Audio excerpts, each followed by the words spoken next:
Before we jump into the story, make sure to like, share, and subscribe to our YouTube channel.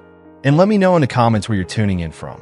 I'm Ellen, 72 years old, and I'm not embarrassed to admit that I've been lonely. It's a quiet kind of loneliness, the kind that creeps in when the house you've shared with someone for so many years becomes unbearably still, and every corner echoes with memories. My husband, David, passed away 5 years ago, and since then, this big, old house has felt emptier than I ever imagined possible. The walls that once witnessed our laughter, our love, and our everyday moments now stand silent, as if they too have given up hope. David and I spent decades here, building our life together brick by brick. This house was our haven. We filled every room with joy, shared conversations, and more than anything, with intimacy. There was something so special about the quiet closeness we had. David was always attentive, always gentle, always present. In the bedroom, his love was constant, and his touch was the one thing I always looked forward to. It was how I felt seen, cherished, and connected to him. He had this way of making me feel safe in his embrace, as though everything outside of those moments didn't matter. After he passed, the world felt dull, like all the vibrant colors that once painted my life had faded to a lifeless gray. For a while, I didn't know how to live without him. The days seemed longer, and the nights colder. But amidst the grief, I found some solace in my garden. It had always been something David and I shared, our little escape. We'd spend our weekends there, planting roses, tending to the soil, and watching our efforts come to life in vibrant blooms. The garden was more than just a hobby for us. It was a way of nurturing something beautiful together. When David died, the garden became my way of holding on to him. It was my connection to the life we'd shared, and every flower felt like a reminder of the love he gave me.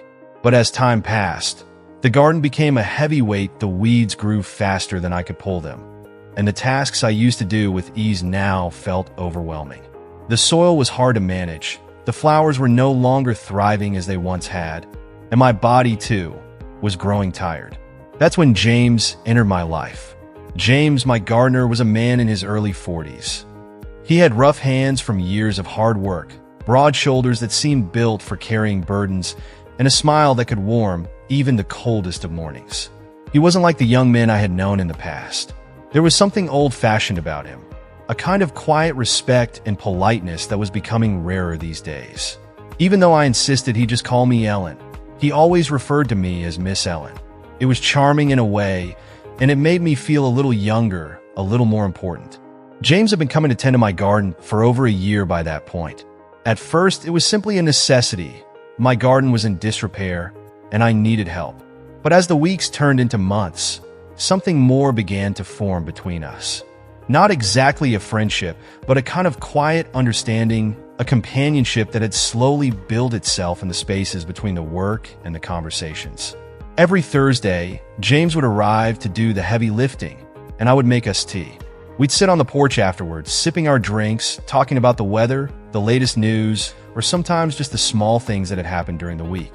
There was something so soothing about those Thursdays.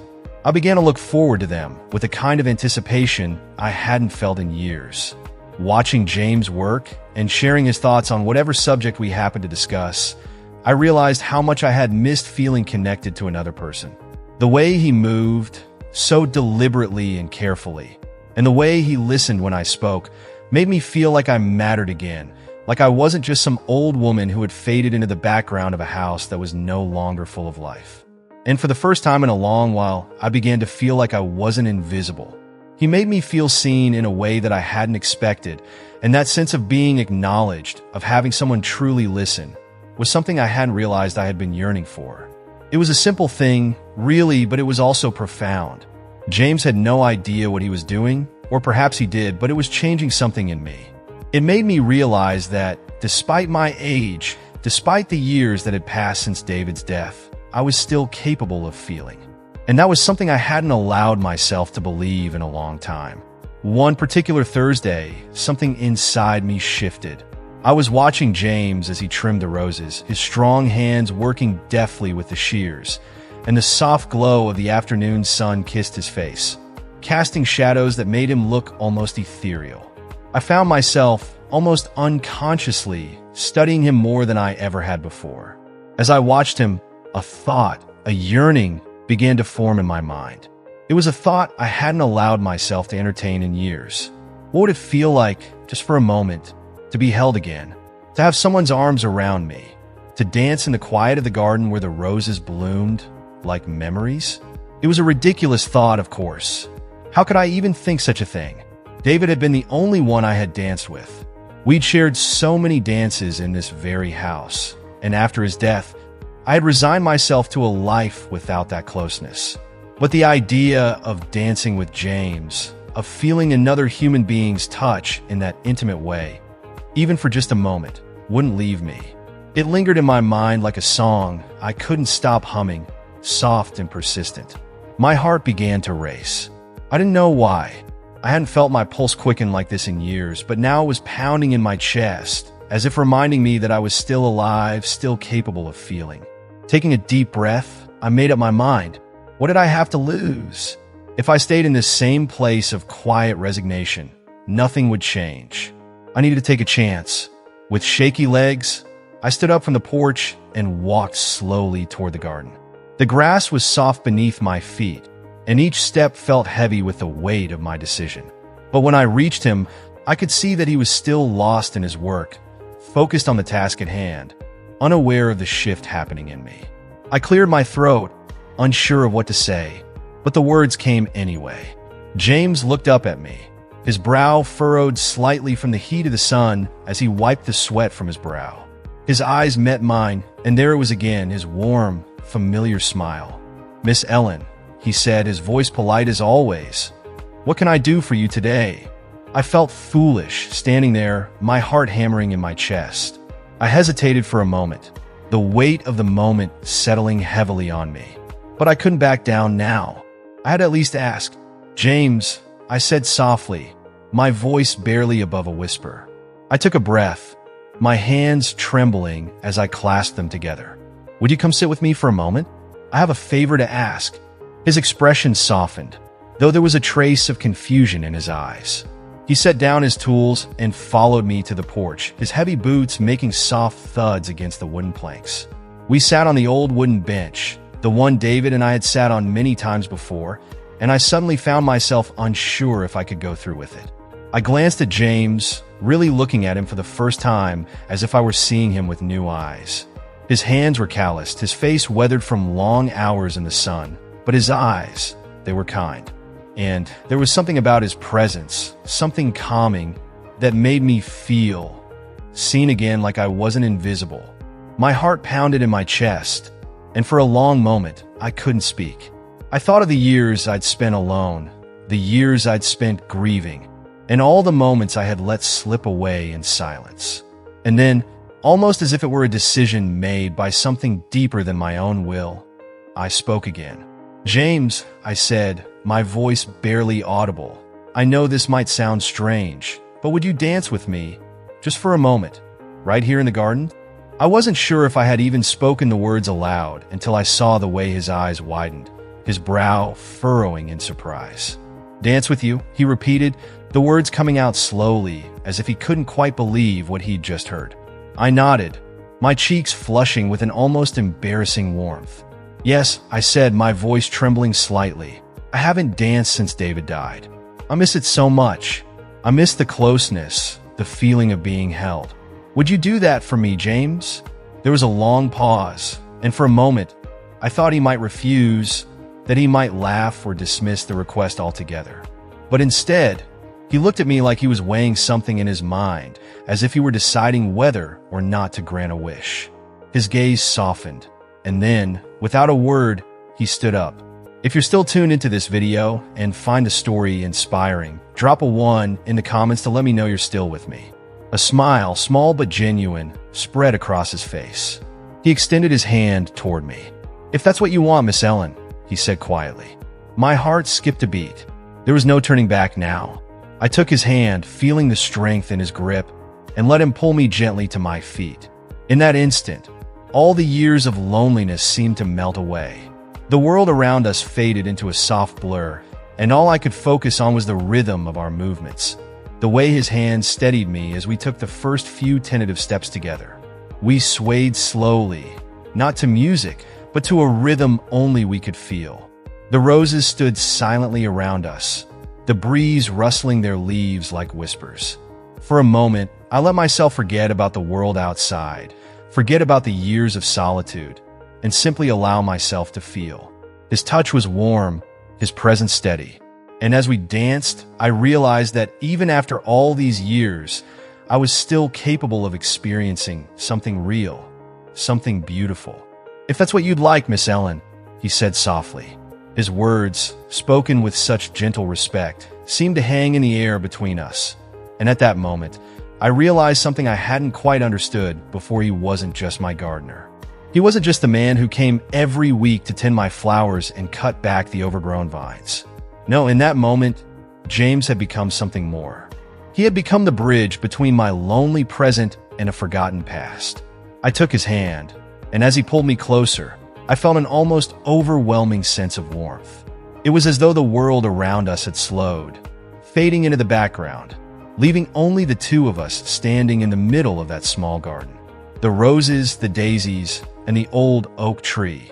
These had all witnessed the life I'd shared with David, but now, at this moment, they stood as silent witnesses to something new, something that hadn't been part of my life for so long. We began to sway, slowly, gently, to a rhythm I could not place. It was a song that only I could hear in my heart, a melody that echoed the forgotten moments of tenderness and intimacy. James's touch was firm yet tender, a quiet strength that held me steady. I closed my eyes, surrendering to the feeling of his arms around me. I hadn't felt that in so long, the closeness of another human being, the warmth of being cared for, of being held. My thoughts and my worries all faded into the background, and for the first time in years, I allowed myself to feel. It was as if I had returned to a time before the world turned cold after David's death. It was like stepping into the soft embrace of a memory that I had buried deep inside me.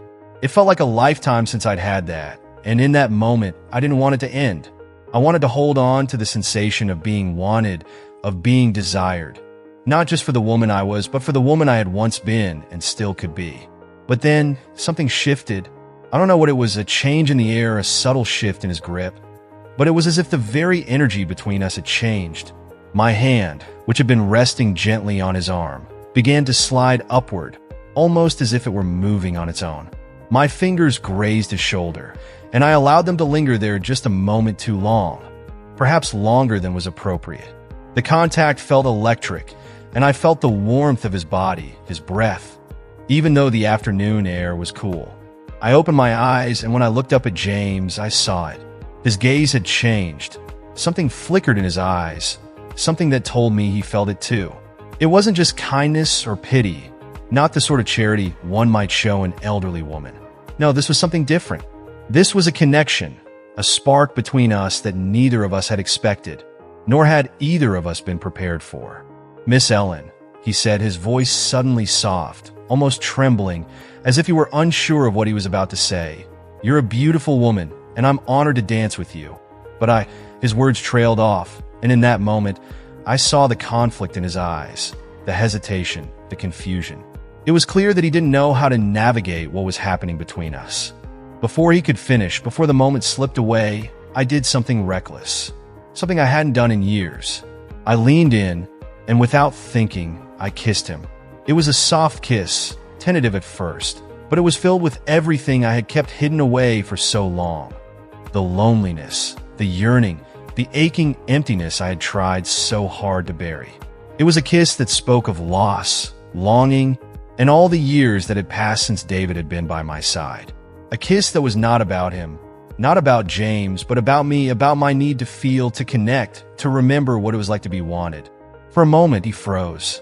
His body stiffened in surprise, and his lips remained still, shocked by the suddenness of it. But then, something changed. He didn't pull away. Instead, his breath caught, and for a split second, I felt him surrender to the moment. And in that instant, I felt alive, truly alive, in a way I hadn't felt in years. in a way I had forgotten was even possible. It wasn't like the passionate embrace I once shared with David, nor was it the fleeting tenderness of a random touch from a stranger. It was something different, something raw, something unspoken. It was a reminder that even after all this time, I was still capable of feeling, of experiencing something beyond the walls of my solitude. But then, as quickly as it had come, the moment ended. James gently pulled back, his eyes searching mine as if trying to make sense of what had just happened. I could see the confusion there, the uncertainty, and I knew that I had crossed a line. I had acted impulsively, and I had let my emotions get the better of me. When I finally pulled back, I looked into James's eyes, and there was something there that I couldn't quite place. Shock, perhaps. His gaze was wide and unblinking, as though trying to make sense of what had just happened. There was confusion too, as if he were trying to navigate the strange territory we had just crossed. But underneath it all, I couldn't help but notice a flicker of something else. Something more vulnerable, more human. Maybe it was desire, or maybe it was just the rawness of the moment. Either way, it felt like a sudden shift, a shift I wasn't sure either of us were ready for. If you're still tuned into this video and find the story inspiring, drop a 2 in the comments to let me know you're still with me. But then reality hit us both. It was like a cold wave crashing over us, washing away the warmth of the dance, the tenderness of the kiss. The air between us became heavy and thick with uncertainty, and the bubble that had briefly enclosed us seemed to burst. "I'm sorry," I whispered, my voice cracking with regret, my heart racing in the aftermath of my impulsive action. I didn't know what I had been hoping for, but I knew now that I had made a mistake. I shouldn't have. The words trailed off, and for a brief moment, all I could hear was the soft rustle of the wind through the leaves. "Miss Ellen," he said gently, stepping back just a little, as if putting some physical distance between us might help him regain his composure. "You don't need to apologize. I didn't expect that." His eyes dropped to his hands, and for a moment, it was as though he was trying to reconcile what had just happened, maybe even his feelings. He ran his fingers through his hair and then looked back up at me. His expression softened, but the sadness in his eyes was unmistakable. "You're a wonderful woman," he continued, his voice steady but laced with something like sorrow. "And I respect you more than you know, but I can't." He paused, and for a second, I saw him struggle with the words. He was searching for the right thing to say, something that would ease the tension between us, but I knew that nothing he said could undo the moment. "I'm just the gardener," he finished, his words final, and they landed with the weight of 1,000 unspoken truths. I felt my heart drop to the pit of my stomach, the sting of his words sharper than I could have imagined. It felt like a slap in the face, and I winced, knowing how foolish I had been. James, a man full of life and possibilities with so much ahead of him, could never want me, not a woman like me with a past so full of loss. What had I been thinking? What had I hoped for? I had crossed a line, and I knew it in the deepest part of me. I had wanted something more from that dance, something more than a fleeting moment of connection. But the reality was cruel. It wasn't a fairy tale. It wasn't even a romance. It was just me, a lonely old woman trying to feel alive again, trying to grasp onto a part of myself that I thought I had lost forever. "I understand," I said, forcing a smile that felt foreign on my lips, a smile that didn't reach my eyes. It was all I could do to keep from falling apart. "Thank you, James. Thank you for the dance." My words sounded hollow, even to me. What was I thanking him for? The kindness? The tenderness? Or the fact that for a brief moment, I had allowed myself to believe that I was still worthy of such affection? I didn't know, but I couldn't let myself fall apart here. Not now. He nodded, his face still clouded with that mix of confusion and something I couldn't identify. He didn't say anything more, just turned and walked back toward the garden, his footsteps heavy and slow. I stood there, watching him retreat, feeling the emptiness rush back in. It was as though the moment had been a fleeting illusion, a brief escape from the solitude that defined my days.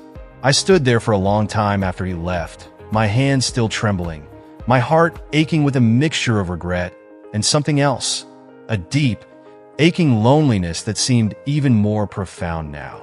I had reached for something I couldn't have, and in the process, I had only reminded myself of what I had lost. He nodded, his gaze lingering on me for a long moment, like he wasn't quite sure what to say, what to make of the unexpected turn of events. His face was a mixture of uncertainty and something else, something I couldn't quite identify. I could feel the weight of the silence between us, thick and uncomfortable, before he finally turned away. Slowly, he walked back toward the garden, his broad shoulders set in that familiar way that made him seem so sure of himself. But I knew that beneath that calm exterior, something had shifted between us. The connection we'd shared, fragile and brief, was already slipping away, fading like the last remnants of a dream I woke from too soon. As I watched him retreat, my heart ached with a pain I hadn't known in a long time. The house felt even emptier now, like I had lost something I hadn't even known I was still holding on to. I stood there on the porch, feeling the chill of the evening air settle around me, but it wasn't the cold that made my heart ache. It was the realization of what I had done and why. I hadn't just kissed him out of impulse, or even out of loneliness, though that was certainly part of it. No, there was more to it than that. I had been reaching out not just for the touch of another person, but for the chance to feel alive again, to feel like I wasn't fading away into nothing. The years had worn me down, had stolen so many parts of me, David's absence, my isolation, the passing of time. And for just a moment, when James held me in his arms, I felt like I could still matter, as I could still be seen. I wasn't sorry for the kiss. At that moment, I had been free, unburdened by the weight of time, and that feeling, so pure, so intense, was something I would carry with me, even if it was fleeting. No, I wasn't sorry for the kiss at all. What I regretted was that the dance had to end. What I regretted was that life hadn't given me the fairy tale ending I'd longed for, the kind of love that would sweep me off my feet and tell me I was still worthy of affection. But reality was much harsher than that, and I knew it now. Even at my age, I had come to understand that life moves on, whether we want it to or not.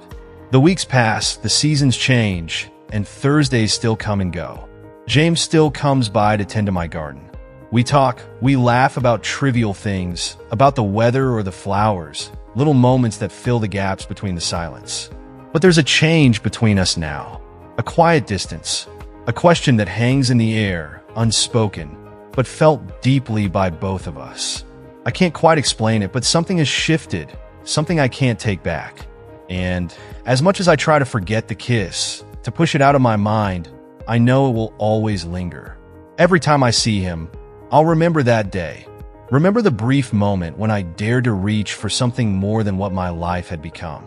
And I'll wonder, what if I hadn't let go so soon? What if just once I'd held on a little longer?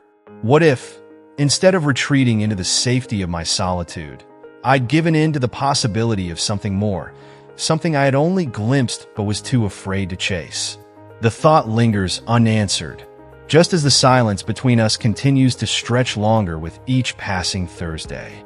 As we reflect on the story of Ellen and James, we see the complex layers of human connection, loneliness, and the courage it takes to reach out, even when we're unsure of the consequences. It's a reminder that no matter our age, we still seek connection, affection, and the joy of feeling alive. So, what have you learned from this story so far? What lessons can you take from Ellen's experience, and how might they apply to your own life? I'd love to hear from you. Please take a moment to comment below with one thing you've learned and how you plan to bring that lesson into your daily life. And if you enjoyed this video, don't forget to like, share, and subscribe to our YouTube channel for more insightful stories and content. Your support helps us grow and share more meaningful discussions. Thank you for watching, and I look forward to reading your comments.